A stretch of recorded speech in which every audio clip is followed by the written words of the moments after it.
सामईन कराम, आप सुन रहे हैं साबिर हुसैन राजपूत की शिकारी कहानियों के सिलसिले में एक दिलचस्प कहानी जिसका नाम है राज। मुझे उम्मीद है आपको मेरी ये काविश पसंद आएगी। आपने अगर अभी तक मेरा चैनल माय वॉइस सब्सक्राइब नहीं किया तो अभी मेरे चैनल को सब्सक्राइब करके बेल नोटिफिकेशन ऑन कर लीजिए ताकि आने वाली हर नई कहानी की इत्तला बर वक्त आप तक पहुंच सके। जब कभी गुजरी हुई जिंदगी पर गौर करता हूं तो वाकयात की एक फिल्म सी जहन के पर्दे पर चलने लगती है। ऐसे ही लम्हात में मुझे एक वाकया याद आ गया था और ये वाकया मेरे दिल में कांटे की तरह चुभने लगा। ये एक राज था जिसे मैंने अरसा 3 साल और 7-8 महीनों से अपने दिल के एक कोने में दबा रखा हुआ था। अगर मैं अब ये राज फाश कर भी दूं तो कुछ नहीं होगा।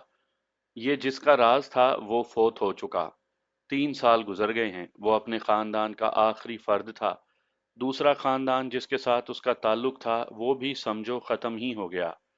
ये बहुत पुराना वाकया है। हम उस वक्त नौजवान हुआ करते थे। आज अपनी औलाद की औलाद नौजवानी को पहुंच रही है। मैं ये कहानी अपनी नौजवानी से शुरू नहीं करूंगा बल्कि बुढ़ापे से शुरू करूंगा। आज से 3 साल और 7-8 महीने पहले से। इसकी वजह यह है कि ये राज अब खुला है। कभी कभार अपने गांव जाया करता हूँ, कभी किसी की वफात और फिर 40वें पर, और कभी किसी की शादी और फिर वलीमे पर। बाप बूढ़ा हो जाए तो उसका घर में यही इस्तेमाल रह जाता है कि बरादरी में कहीं गमी शादी हो तो 100 रुपए का एक नोट देकर उसे भेज दिया जाता है कि ये वहां दे देना। हमारे दूर पार के एक रिश्तेदार के बच्चे का खतना था। उसने 5 बेटियों के बाद ये बेटा दिया था, इसलिए उसके वो बेटे की शादी जैसी खुशियां मना रहे थे। खतने पर उन्होंने बारात जितने लोग इकट्ठे कर लिए थे। मैं रावलपिंडी से गया और उस तकरीब में शमूलियत की। मैंने 2 दिन अपने गांव में गुजारे। अगली सुबह कब्रिस्तान चला गया। अपने बुजुर्गों की कब्रों पर और फिर अपने दोस्तों की कब्रों पर फातिहा पढ़ी। हर कब्र पर कोई ना कोई पुरानी बात याद आई जिसका ताल्लुक मरहूम के साथ था। हमारे गांव के कब्रिस्तान के साथ एक वसी नशेब है। बारिशों के मौसम में कब्रिस्तान का पानी उस नशेब में जमा हो जाता है और ये जोहड़ बन जाता है। उसे आप छप्पड़ कह लें, तालाब कह लें। उसके किनारे पर बड़ का बहुत ही पुराना दरख्त है। उसके किनारे कब्रिस्तान की तरफ 10 से 15 फुट तक ऊंचे हैं। एक तरफ तो ये दीवार की तरह सीधे हैं और दो तरफ ढलानी है। बारिश बरसती है तो उन किनारों के ऊपर से सैलाब की तरह पानी आता है, और किनारे जो चट्टानी या पथरीले नहीं बल्कि मिट्टी के हैं, पानी के साथ बहते रहते हैं। मेरी जवानी के वक्त ये नशेब इतना ज्यादा लंबा चौड़ा नहीं था जितना अब हो गया है। आधी सदी की बारिशों ने उसके किनारे को बहा बहा कर उसे बहुत वसी व अरीज कर दिया है। उसने उन कब्रों के मुर्दों को भी नंगा कर दिया जो उसके दीवार जैसे किनारे से हट कर थीं। किनारे के वस्त में हड्डियों के सालम ढांचे फंसे हुए हैं। कुछ अरसे के बाद ये ढांचे भी हड्डी हड्डी होकर बह जाएंगे। मैं कब्रिस्तान में टहलता टहलता उस नशेब तक चला गया। उसके दरमियान में थोड़ा सा पानी था और उसके इर्द गिर्द खुशकी थी। मैं उसमें उतर गया और दीवार जैसे किनारे के वस्त में लेटे हुए ढांचों को करीब से देखने लगा। ये 5 थे और हर कब्र की लहद थी। मुझ पर ऐसी कैफियत तारी हो गई जिसमें उदासी और इबरत थी। दिल पर बोझ सा आ पड़ा। कुछ इस किस्म के ख्यालात आए कि ये जिंदा थे तो समझते थे कि हमेशा जिंदा रहेंगे। हम सब इसी खुशफहमी में मुब्तला रहते हैं कि जो कुछ है यही जिंदगी है और मौत दूसरों के लिए है, हमारे लिए नहीं। हम अक्सर अकड़ कर चलते हैं, अपने दिल को खुश करने के जतन करते हैं, अपने ऊपर बरतरी का एहसास तारी कर लेते हैं और कहते हैं कि हम जैसा कोई दूसरा है ही नहीं। हमें ये सोच आती ही नहीं कि मरना बादशाह को भी है और गुलाम को भी। और जब बारिश और तूफान उनकी कब्रों को बहा ले जाएंगे और उनके ढांचे नंगे हो जाएंगे तो देखने वालों को पता ही नहीं चलेगा कि इनमें हड्डियों का एक ढांचा बादशाह का है और दूसरा गुलाम का। दोनों की खोपड़ियों में एक जैसी मिट्टी भरी हुई होगी, हड्डियां एक जैसी होंगी। कब्र में जाकर शाहो गदा की पहचान खत्म हो जाती है। अस्सलामु अलैकुम। मेरी पीठ पीछे से आवाज आई, तुम हो साबू। मैं इस बुढ़ापे में जितनी तेजी से पीछे को घूम सकता था घूमा, और इससे पहले कि मैं देखता ये कौन है, ये शख्स मेरे साथ बगलगीर हो गया और उसने मुझे अपने बाजुओं में बहुत ही जोर से दबाया। मैंने सिर्फ ये महसूस किया कि उस शख्स की दाढ़ी है और दाढ़ी खासी लंबी है। वो तो मेरे साथ चिपक गया था। अलग हुआ तो मैंने देखा वो मेरे बचपन का दोस्त रहीमा था, अब्दुल रहीम। उसकी दाढ़ी का एक भी बाल काला नहीं रह गया था। बुढ़ापे ने उसकी आंखें भी सफेद कर दी थी। मुझे अभी अभी पता चला है कि तुम आए हो, उसने कहा। किसी ने बताया कि तुम इधर आए हो। सारा कब्रिस्तान फिर आया हूँ। मायूस होकर वापस जा रहा था तो तुम पर नजर पड़ गई। अपने पुराने यारों को देख रहे हो? हाँ रहीमे, मैंने कहा, देख रहा हूँ। ये सारी कब्रें बह गई हैं। ये हड्डियां भी बह जाएंगी रहीमे यार। मैं याद करने की कोशिश कर रहा हूँ कि ये कौन थे। इस किनारे के ऊपर जरा फासले पर दो तीन कब्रें हमारी होश में बनी थीं। ना याद करो साबू, रहीमे ने कहा। इनमें से एक तो मुझे अच्छी तरह याद है। उसने हड्डियों के एक ढांचे की तरफ इशारा करके कहा, ये याद करो, इसके जनाजे में तुम भी शामिल थे। मैं भी था और सब थे। अक्कू को भूल गए हो? अकरम। हाँ हाँ, मुझे याद आ गया। उसका नाम अकरम था और उसे अक्कू कहते थे। हमारा ही हम उम्र था। एक बार हमारे साथ शिकार पर गया था और बुलंदी से फिसलकर सर के बल गिरा और मर गया था। उस वक्त उसकी उम्र 18-19 साल थी। वो हमारी शिकारी पार्टी का लड़का नहीं था, ना उसे शिकार के साथ दिलचस्पी थी। वो हमारा दोस्त भी नहीं था। वो तो मौत थी जो उसे एक रोज हमारे साथ ले गई। वो हमारे साथ हंसता खेलता गया और हम उसकी लाश उठा कर लाए थे। आओ चलें साबू, रहीमे ने मुझे कहा। ये पिंजर देखकर दिल घबराता है। डर गए रहीमे? वो कुछ भी ना बोला। मैंने देखा कि उसकी नजरें अक्कू के ढांचे पर जमी हुई थी और उसके आंसू बह रहे थे। ऐसे लगता था जैसे उसे याद नहीं आ रहा कि मैं भी वहां मौजूद हूँ। मैं उसे कहने लगा था कि आओ चलें, लेकिन उसने दोनों हाथ अपने चेहरे पर रख दिए और वो धाड़े मार मार कर रोने लगा। मैंने उसे अपने साथ लगा लिया। उसने सर मेरे सीने से लगा दिया। धाड़ें थम गईं और वो हिचकियां लेने लगा। जाहिर है कि उसे वो दोस्त याद आ गए थे जो फौत हो चुके हैं। मेरे भी आंसू बह निकले। साबू, उसने कुछ देर के बाद अपने आप पर काबू पाकर कहा, आओ थोड़ी देर बड़ के नीचे बैठेंगे, मुद्दत के बाद मिले हो। हम बड़ के दरख्त के नीचे जा बैठे। रहीमा बार बार आह भरता था। मैंने अपने मरहूम दोस्तों के मुतल्लिक एक जज्बाती सी बात शुरू की तो मैंने देखा कि रहीमे का ध्यान कहीं और था। उसने मेरी बात पूरी ना सुनी। अक्कू की मौत तुम्हें याद है साबू? उसने पूछा। याद क्यों नहीं, मैंने जवाब दिया। वो ऊंची दंदी से गिरा था। नीचे जमीन सिलों वाली थी। वहां अगर घोड़ा या सांड भी गिरता तो वो भी जिंदा न रहता। अक्कू तो फिर इंसान था। तुम उसे भूल गए थे ना, रहीमे ने कहा। मैं नहीं भूला। 50 साल से शायद कुछ ज्यादा अरसा गुजर गया है। अक्कू मुझे दिन रात कई कई बार याद आता था। तुम कहते हो, सब कहते थे कि वो दंदी से गिरकर मरा था। नहीं साबू, वो खुद नहीं गिरा था। उसे गिराया गया था। यह कत्ल का एक तरीका था। तुम्हारा दिमाग हाजिर तो है रहीमे, मैंने कहा। वो उस रोज हमारे साथ शिकार खेलने गया था। हम आगे निकल गए थे। तुम और अक्कू पीछे रह गए थे और तुम्हारे शोर मचाने पर हम तुम तक पहुंचे। नीचे देखा तो अक्कू लहू लुहान पड़ा हुआ था। तुम दोनों के साथ तीसरा आदमी कोई नहीं था जो अक्कू को धक्का देकर भाग गया हो। साबू, रहीमे ने लंबी आह भरी और बोला, मैं कुछ ऐसा महसूस कर रहा हूँ कि मुझे खुदा की तरफ से हुक्म मिला है कि यह राज दुनिया में छोड़कर मेरे पास आना। तुम मेरी जिस्मानी हालत देख रहे हो साबू। मैं कुछ दिनों का मेहमान हूँ। तुम्हें शायद खुदा ही ने भेजा है। मेरी बात सुन लो, और जब मैं मर जाऊं तो सारी दुनिया को सुना देना। उसने जब बात की तो मैं सुन होके रह गया। ऐसे ख्याल आया कि ये शख्स झूठ बोल रहा है, लेकिन वो झूठ नहीं बोल रहा था। उसने मुझे याद दिलाया कि हम किस तरह उस रोज गांव से निकले थे और रास्ते में क्या क्या वाकयात पेश आए थे। मैं आपको उस दिन की सुबह से बात सुनाता हूँ ताकि आपको असल कहानी समझने में आसानी हो। जैसा कि आप मेरी कहानियों में सुन चुके हैं कि हम किस तरह गांव से शिकार के लिए निकला करते थे, उसी तरह हम उस सुबह भी निकले। सूरज निकलने में अभी तकरीबन आधा घंटा बाकी था। एक दो रोज पहले हमने शिकार का प्रोग्राम बनाया था। रहीमा हमारी पार्टी का बड़ा फुर्तीला और दलेर लड़का था। वो बेवकूफ़ी की हद तक दलेर था। उसकी दलेरी और बेखौफी के वाकयात अगर दो चार ही होते तो मैं सुना देता, लेकिन ये सब सुनाने के लिए मुझे अलग मजमून सुनाना पड़ेगा या लिखना पड़ेगा, वो फिर कभी सही।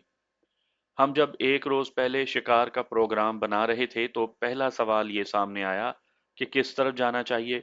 हर एक ने अपनी अपनी तजवीज पेश की।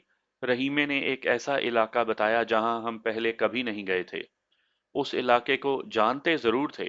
डरावना सा इलाका था, बिल्कुल उजाड़ बेयाबान।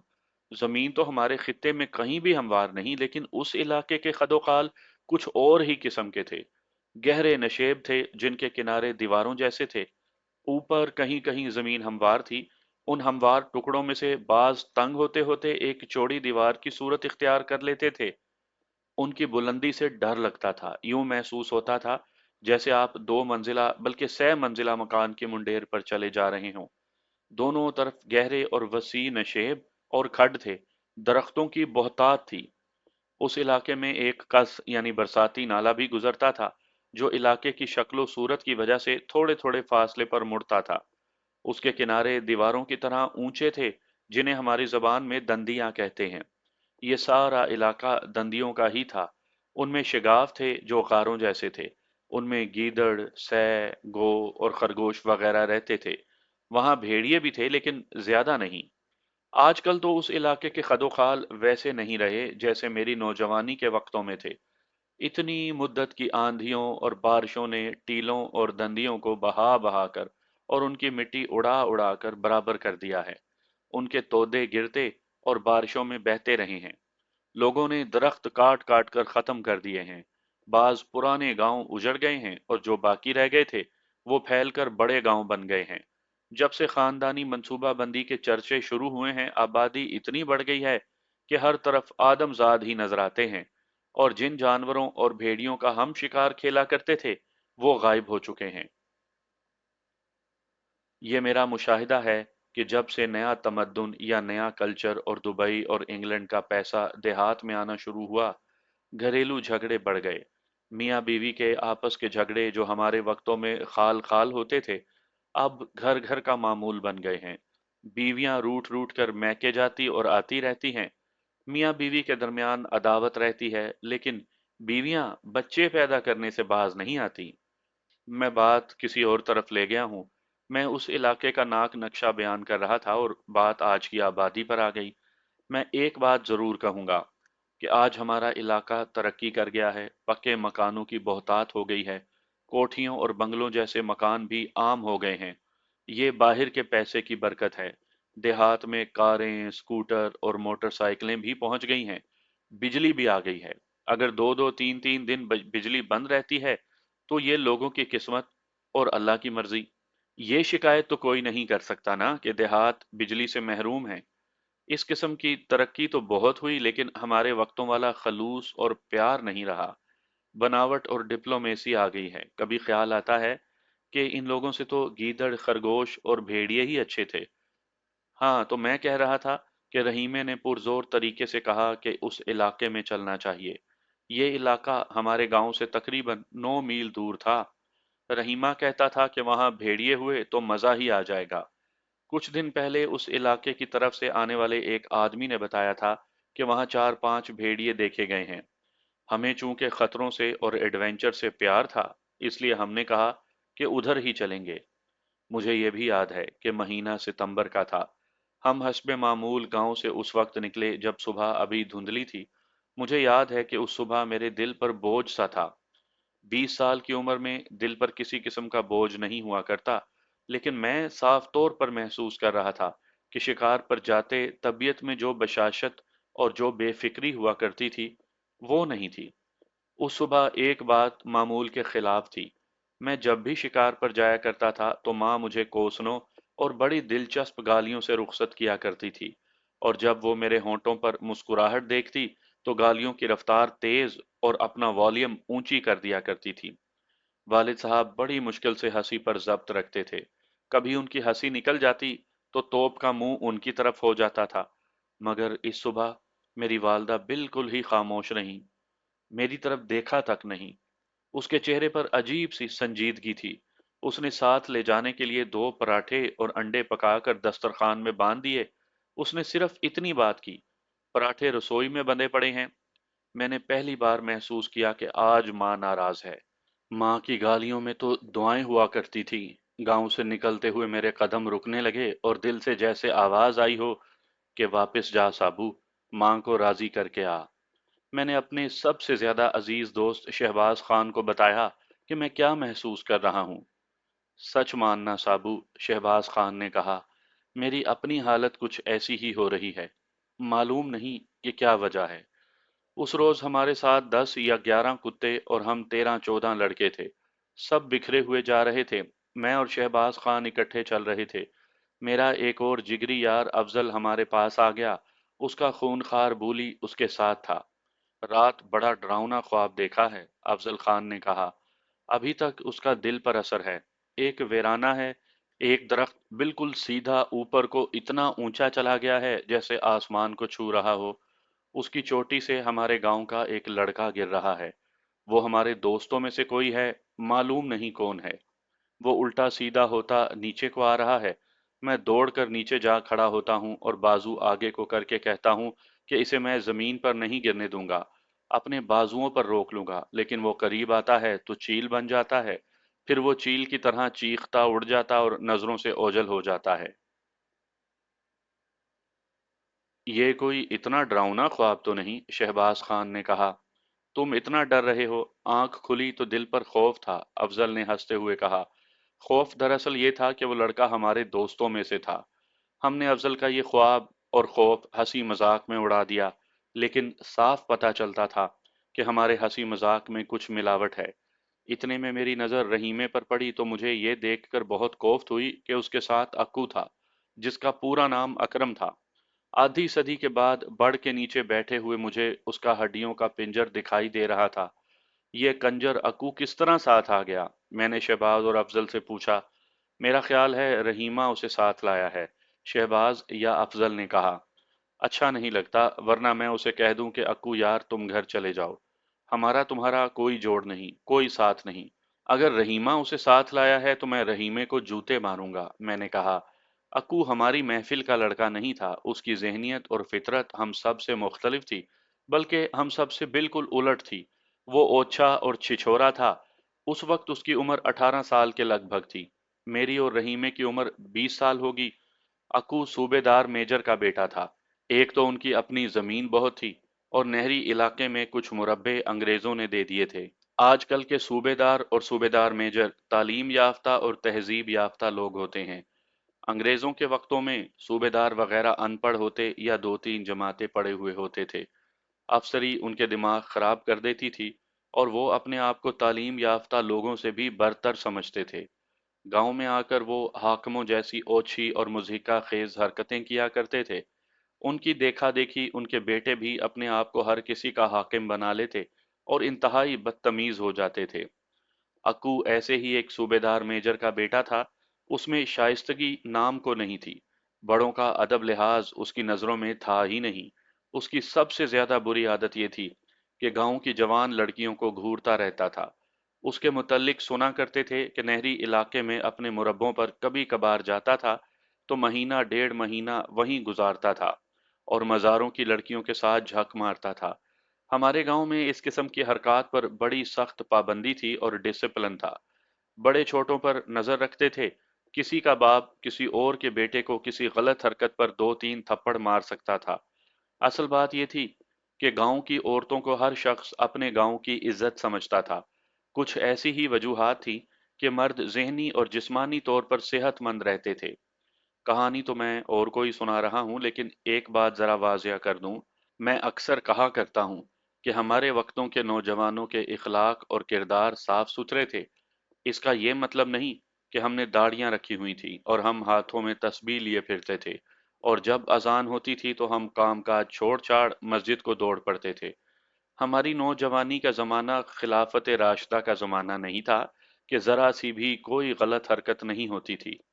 ऐसा हरगिज नहीं था। लेकिन ये जलालत और घटियापन नहीं था जो आज देखने में आता है। हमारी नौजवानी में भी इश्क और मोहब्बत होती थी, लेकिन फिल्मी नहीं या आज की तरह फैशन के तौर पर नहीं। आजकल तो लड़का अलग और लड़की अलग इश्क और मोहब्बत के 3-3 4-4 ड्रामे खेलते हैं और शादियां कहीं और होती हैं। बाज लड़के और लड़कियां शादी के बाद इश्कबाजी की हॉबी जारी रखते हैं। हमारे वक्तों में जो मोहब्बत होती थी वो पाक होती थी, क्योंकि वो रूह की गहराइयों में उतरी हुई होती थी। एक बार हो गई तो उसमें कोई तब्दीली नहीं आती थी। लेकिन ये हॉबी नहीं थी, इस पर जानें कुर्बान कर दी जाती थी। मुंह बोले बहन भाई अक्सर मिलते थे। मुख्तसर ये कि उस वक्त जहनों पर जिनसियत का गलबा नहीं होता था। ज़ाती और ख़ानदानी वक़ार और ख़ुददारी का ख़्याल रखा जाता था। सोचों और ख़यालों के ज़ाविये कुछ और थे। ये वारदात जो मैं सुनाने जा रहा हूँ, इससे आजकल के नौजवानों पर वाज़ेह हो जाएगा कि उस वक्त के नौजवानों का किरदार क्या था। मैं अक्कू की बात कर रहा था कि वो आजकल के नौजवानों जैसा था। उसे शिकार के साथ या किसी और खेल के साथ कोई दिलचस्पी नहीं थी। उसकी दिलचस्पी अपनी ज़ात के साथ और गांव की लड़कियों के साथ थी। अपने आप को वो हसीन व जमील शहजादा समझता था, जिस पर परियां भी आशिक होती थी, लेकिन गांव की लड़कियां उसकी हंसी उड़ाया करती थी। इस वारदात से एक साल पहले मैंने अपने 3-4 दोस्तों के साथ अक्कू को राह रास्त पर लाने की कोशिश की थी। उसने पहले तो हंसी हंसी में हमें टाल दिया। हम उसके साथ बड़े प्यार से बात कर रहे थे। आखिर उसने खोखली और घटिया बातें शुरू कर दी और हमें अपनी बर्तरी जताने लगा। उसके बाद हमारी पार्टी के किसी लड़के ने उससे मुंह नहीं लगाया। हम में कोई एक भी लड़का वहमी नहीं था। लेकिन उस सुबह उस लड़के अक्कू को अपनी पार्टी के साथ देखा तो अफजल ने कहा, ये तो निरी नहूसत है जो हमारे साथ आ गई है। हम कोई कारोबार या तिजारत करने नहीं जा रहे थे कि नहूसत से हमारा नुकसान हो जाता, या हम किसी मुकदमे की पेशी भुगतने नहीं जा रहे थे कि किसी मनहूस इंसान की नहूसत से हम मुकदमा हार जाते। बात यह थी कि शिकार में खामखा हम खतरे मोल ले लिया करते थे। उस वक्त तक हमारा एक दोस्त मारा जा चुका था और 3 बुरी तरह जख्मी हो चुके थे। वैसे भी हमारा इलाका खतरनाक था। टीले, टीकरियां, गहरे खड्ड और खाइयां, जहरीले सांप और बिच्छू भी होते थे। हम डरते थे कि कोई हादसा ना हो जाए। कुछ और आगे जाकर मैंने रहीमे को इशारे से अपने पास बुलाया और उससे पूछा कि अक्कू किस तरह आ गया। यार साबू, रहीमे ने कहा, मैं इसे साथ नहीं लाना चाहता था। उसे कल शाम किसी से पता चल गया कि हम कल शिकार पर जा रहे हैं। रात को मेरे घर आया और कहने लगा कि मुझे भी शिकार पर अपने साथ ले जाया करो। मैंने ये सोचकर उसे कह दिया कि सुबह आ जाना, कि ये हमारी पार्टी में शामिल हो गया तो शायद बंदा बन जाए। मुझे अच्छी तरह याद है कि मैंने रहीमे की बात सुनकर कहा था कि उसे तुम ही बंदा बनाने की कोशिश करो। रहीमे ने कहा था कि मैं उसे बंदे का पुत्र बना दूंगा। हम एक वसीओ अरीज नशेब तक पहुंच गए। उसमें घाटी उतरती थी। उस नशेब के किनारे 3 अतराफ ढलानी और एक तरफ बिल्कुल सीधी खड़ी दीवार की तरह थे। इस तरह दीवार या दंदी में कई जगहों पर शिगाफ थे और ये कटी फटी थी। उन शिगाफों के अंदर हमारा शिकार रहता था। नशेब के वस्त में बारिशों का पानी जमा था। इस वजह से भी गीदड़, खरगोश वगैरह के यहाँ रहने का इम्कान था कि पानी करीब था। अब हमने अपने शिकार को बाहर निकालना था।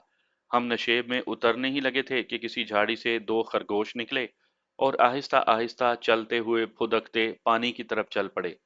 हमारे कुत्ते की नज़र उन पर पड़ गई। एक ने बुफ की आवाज़ निकालकर अपने साथियों को इत्तला दी। हमने कुत्तों के पटों से जंजीरें खोल दी। जल्दी ओए, हमारे एक साथी की आवाज़ सुनाई दी। वो देखो, 2 भेड़िए। हमारे कुत्ते खुल चुके थे और खरगोशों की तरफ दौड़ पड़े थे। उस तरफ से जिस तरफ नशेब का किनारा दीवार जैसा था, 2 भेड़िए बहुत ही तेज दौड़े आ रहे थे। इधर से कुत्ते दौड़े जा रहे थे। दोनों खरगोश पानी के साथ साथ दूसरी तरफ भाग उठे। हम अभी नशेब में नहीं उतरे थे, बुलंदी पर खड़े तमाशा देख रहे थे। आजकल के लोग इश्क व मोहब्बत की बेहुदा फिल्मों से दिल बहलाते हैं और झूठ मूठ की मार धाड़ से लुत्फ उठाते हैं। अगर आप वो मंजर देखते जो हम देख रहे थे, तो आप फिल्मों पर लानत भेजते। हम देख रहे थे कि खरगोशों तक भेड़िए पहले पहुंचते हैं या हमारे कुत्ते। भेड़िए खरगोशों के ताक़ुब में ऐसे मगन थे कि उन्होंने कुत्तों की तरफ ध्यान ही ना दिया। हमें उम्मीद थी कि हमारे कुत्ते पहले पहुंच जाएंगे और वो खरगोशों को नजरअंदाज करके भेड़ियों पर टूट पड़ेंगे, और फिर जो मार का होगा वो हमारे शिकार का नशा पूरा कर देगा। लेकिन भेड़िए खरगोशों के ज्यादा करीब थे। खरगोश बिल्कुल ही बेवकूफ थे। वो इकट्ठे दौड़ रहे थे। उन्हें अलग अलग हो जाना चाहिए था। दोनों अगर मुख्तलिफ सिमतों को भागते तो भेड़िए भी अलग हो जाते और उनके बचने की सूरत हो सकती थी। हुआ ये कि भेड़ियों ने खरगोशों तक पहुंचकर एक एक पंजा मारा। दोनों खरगोशों ने लुढ़कनियां खाईं और चंद सेकंड भी नहीं गुजरे थे कि एक खरगोश एक भेड़िए के मुंह में और दूसरा दूसरे भेड़िए के मुंह में था। भेड़िए रुके, तब उन्हें पता चला कि कुत्तों की फौज आ रही है। उन्होंने खरगोशों को मुंह में लिया और ऐसे दौड़े कि हम उनकी रफ्तार पर हैरान रह गए। कुत्ते भी तेज थे, लेकिन भेड़िए नशेब के दीवार जैसे किनारे के नीचे मिट्टी की टीकरियों पर चढ़े, उतरे और गायब हो गए। हम सब दौड़े गए। वहां सूरत हाल ये थी कि मिट्टी की दीवार के आगे उसके तोदे गिरकर टीकरी बन गई थी, जिसके पीछे दीवार में जमीन के करीब इतना बड़ा सुराख या बिल था जिसमें एक कुत्ता बैठकर अंदर जा सकता था। दोनों भेड़िए उसके अंदर चले गए थे और कुत्ते उसके अंदर जाने की कोशिश कर रहे थे। टीकरी और दीवार यानी दंदी के दरमियान इतने ज्यादा कुत्तों के लिए जगह नहीं थी। कुत्ते गुस्से में थे क्योंकि भेड़िए उनका शिकार उठा कर ले गए थे। कोई एक कुत्ता बिल के अंदर मुंह लेकर जाता तो फौरन पीछे हटाता। एक कुत्ता अपना सर और अगली टांगे अंदर भी ले गया, यानी आगे से उसका आधा जिस्म बिल के अंदर चला गया था। उसने अगली टांगें दोहरी कर रखी थी क्योंकि इसी पोजीशन में वो अंदर जा सकता था, लेकिन वो तड़पने लगा। वो बाहर निकलने की नाकाम कोशिश कर रहा था और वो बुरी तरह चीख चिल्ला रहा था। उसके साथी कुत्ते आगे बढ़कर उसकी मदद को पहुंचने के लिए बारी-बारी अपने मुंह बिल में डालते, लेकिन बिल में वो कुत्ता तड़प रहा था। आखिर कुत्ता बिल से बाहर आ गया। ये दूध की तरह सफेद बुल्टीरियर कुत्ता था, लेकिन उसका मुंह और सर लाल हो गए थे। भेड़ियों ने अपने पंजों और दांतों से अपने घर में उसका इस्तकबाल किया था और उसे बुरी तरह लहूलुहान कर दिया था। हमें डर था कि भेड़ियों ने उसकी आंखें निकाल दी होंगी, लेकिन आंखें बच गई थीं। भेड़िए अपने घर का दिफा जां फिशानी के साथ कर रहे थे। हमें यह खतरा नजर आने लगा कि कोई कुत्ता अंदर चला भी गया तो भेड़िए उसे चीर फाड़ कर खा जाएंगे। भेड़िए दो से ज्यादा भी हो सकते थे। हम गिरे हुए तोदों पर खड़े तमाशा देख रहे थे। अचानक दूर से बड़ी बुलंद पुकार सुनाई दी, अक्कू गिर पड़ा है, ओए जल्दी आ जाओ, ओए जल्दी आओ, ओए जल्दी। आज जब ये रुदाद सुना रहा हूं तो मुझे ऐसे महसूस हो रहा है जैसे मेरी उम्र 20 साल हो गई हो और मैं ये पुकार सुन रहा हूं। ये रहीमे की पुकार थी। वो उस नशेब के दूसरे किनारे पर खड़ा हमें पुकार रहा था। उसकी आवाज में घबराहट थी। मैं कुछ हैरान सा हुआ कि हम कुत्तों के पीछे नशेब में उतर आए थे, मगर रहीमा हमारे साथ नहीं आया। बहरहाल वो वक्त सोचने का नहीं था। हम कुत्तों को वहीं छोड़कर उसकी तरफ दौड़ पड़े। हम जानते थे कि गिर पड़ा है का मतलब ये नहीं कि चलते चलते ठोकर लगी और वो गिर पड़ा है। उस पर शोर मचाने की जरूरत नहीं थी। अकू यकीनन बुलंदी से ही गिरा होगा। रहीमा दूसरी तरफ की घाटी पर खड़ा था। हम सब बहुत तेज दौड़ते वहां पहुंचे और घाटी चढ़ गए। उस तरफ तो हम अभी गए ही नहीं थे जो देखते कि उधर क्या है। अब जाके देखा तो उधर कुछ और ही मंजर था। मैं बयान करने की कोशिश करता हूँ, आप तसव्वुर में लाने की कोशिश करें क्योंकि मेरा बयान बहुत कमजोर होगा। उस तरफ नशेब के बाहर चंद गज जगह जरा हमवार थी, उससे आगे जमीन खत्म हो जाती थी। वहां खड़े होकर यूं लगता था जैसे 3 मंजिला मकान की आखिरी छत पर खड़े नीचे देख रहे हों। बुलंदी बिला मुबालगा 3 मंजिल मकान जितनी थी। नीचे बरसाती नाला था जिसे हमारी जबान में कस कहते हैं। उसके एक किनारे पर थोड़ा थोड़ा पानी बह रहा था। उस तरफ जिस तरफ हम ऊपर खड़े नीचे देख रहे थे, कस में छोटी छोटी चट्टानें थीं। ये सिलों जैसी थी। इसे आप कस का फर्श या तह कह लें। अगर आप इस किस्म की चट्टानें देखना चाहें तो रावलपिंडी से लाहौर की तरफ जाते हुए आप गुजर खान से गुजरेंगे। 4 किलोमीटर आगे ऐसा ही एक कस आता है। उसके करीब भाई खान नाम का एक गांव है। उस पर दो पुल हैं, एक पुराना और एक नया। उसको देखें, आपको उसका फर्श चट्टानी दिखाई देगा। वो कस ऐसा ही था। हमने नीचे देखा तो दिल उछल कर हलक में आ गया। नीचे अक्कू चट्टानी फर्श पर पड़ा था। उस पत्थर जैसी जगह का रंग हल्का सलेटी था। अक्कू के सर और ना जाने कहां कहां से खून बहता और चट्टान पर बिखरता जा रहा था।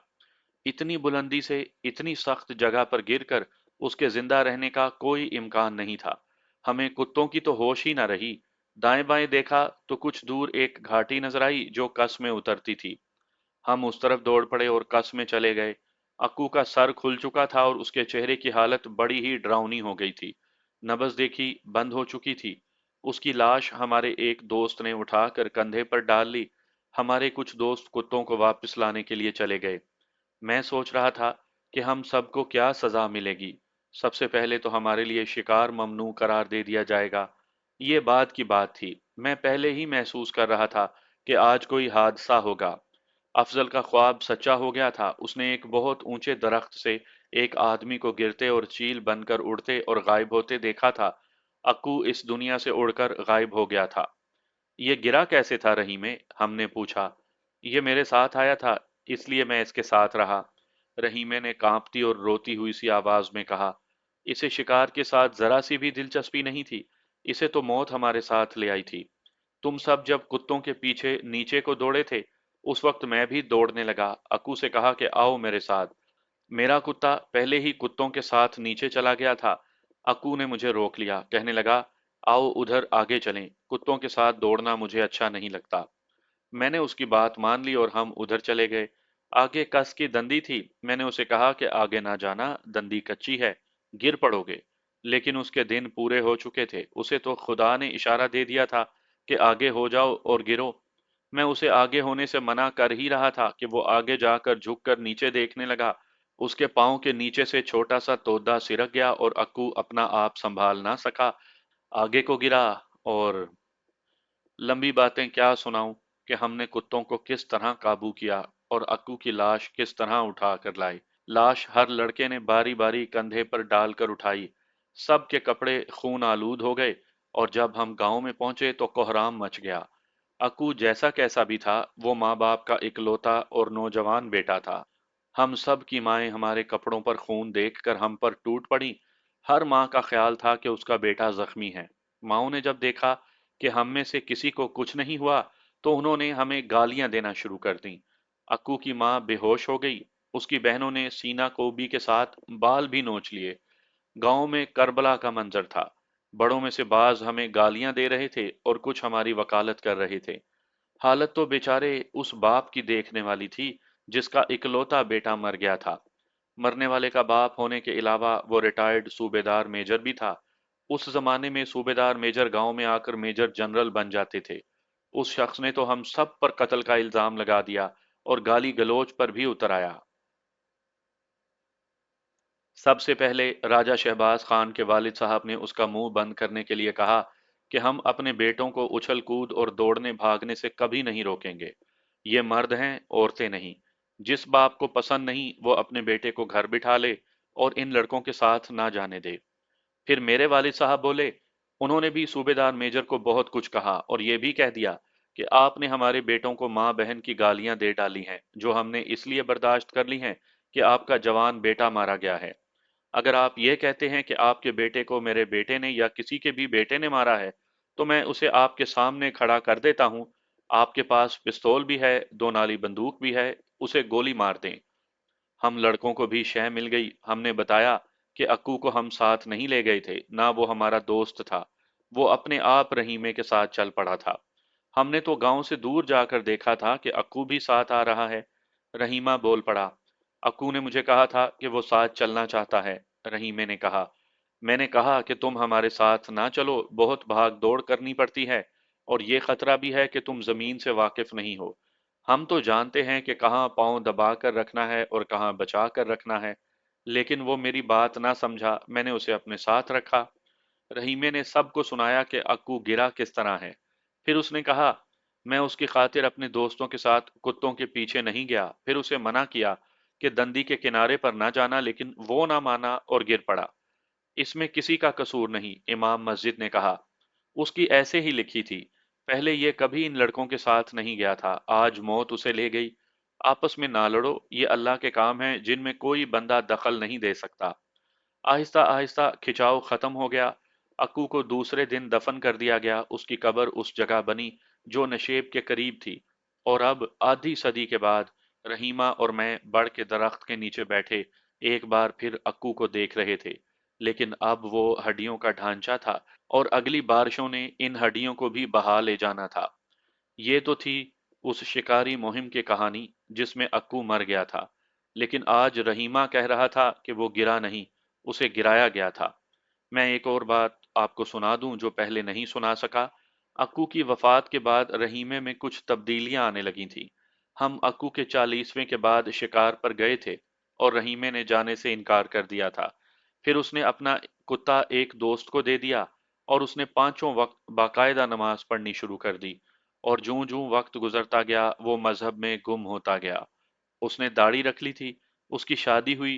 होता तो यूं है कि बीवियां खाविंदों की खिदमत किया करती हैं, लेकिन रहीमे ने अपनी बीवी की बहुत खिदमत की। वो औलाद से महरूम रहा, रिश्तेदारों ने उसे बहुत कहा कि वो औलाद के लिए दूसरी शादी कर ले, लेकिन वो ना माना। कहा करता था कि औलाद अल्लाह के इख्तियार में है, औलाद ना हो तो उसमें खाविंद या बीवी का कसूर नहीं होता। सुना था कि बीवी ने भी रहीमे को कहा था कि वो दूसरी शादी कर ले, लेकिन रहीमे ने उसे डांट दिया था। 50 साल की उम्र में रहीमे की बीवी मर गई। वो 7-8 महीने बीमार रही थी। रहीमा कोई गरीब आदमी नहीं था, उसकी खासी जमीन थी। बीमारी के दौरान उसने बीवी की बहुत खिदमत की और उसके इलाज पर इतना रुपया खर्च किया कि कुछ जमीन भी बेच डाली थी, लेकिन बीवी जां बर ना हो सकी। उसके बाद रहीमे की 22-23 साल तन्हाई में गुजरी। उसकी बीवी दूसरे गांव की रहने वाली थी। अपने गांव में रहीमे का अब कोई रिश्तेदार नहीं था। गांव की एक औरत ने, जो एक कामे की बीवी थी, रहीमे की बहुत खिदमत की थी। उसका खाना वही पकाती और कपड़े भी वही धोती थी। रहीमे के साथ मेरी आखिरी मुलाकात अपने गांव के कब्रिस्तान में हुई, जिसमें हड्डियों के नंगे ढांचे देख रहा था। मैं अक्कू की मौत का राज तुम्हारे हवाले करना चाहता हूँ साबू, उसने कहा। अब ये राज खोल दोगे तो हो भी क्या जाएगा। बात सुन लो। ये तो तुम्हें याद होगा कि अक्कू किस कुमाश का लड़का था। कुएं की तरफ जाकर पानी भरती औरतों को देखता रहता था। उसने जब देखा कि गांव की कोई लड़की उसके साथ मुंह लगाने को तैयार नहीं, तो उसने गरीब घरों की लड़कियों पर डोरे डालने शुरू कर दिए। उन्हें पैसे वगैरह देकर खराब करता था। तंदूर वाली फाती तुम्हें याद है साबू? उसका खामिद मर गया था। उसकी एक ही बेटी थी। उन दिनों ये लड़की 16-17 साल की थी, अच्छी शक्लो सूरत वाली लड़की थी। एक रोज फाती मुझे मिली और रो पड़ी। उसने बताया कि अक्कू उसे और उसकी बेटी को तंग करता है। अक्कू उनके घर चला जाता और माँ बेटी को पैसे दिखाता और तरह तरह के लालच देता था, और फाती की बेटी को अपने पास बिठाने की कोशिश करता था। फाती डरती, अक्कू के माँ बाप से शिकायत नहीं करती थी कि वो सच नहीं मानेंगे।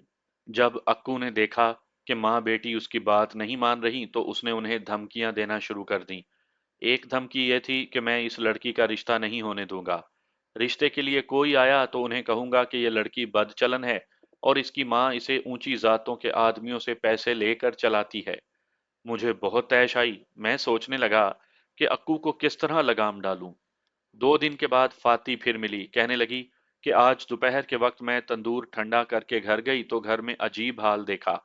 अंदर कमरे से आवाजें आ रही थी। मैं अंदर गई तो देखा कि अक्कू ने मेरी बेटी को गिराया हुआ है। बेटी रो रही और हाथ पांव मार रही है, और अक्कू उसे जबरदस्ती नंगा करने की कोशिश कर रहा है। मैं पहुंच गई।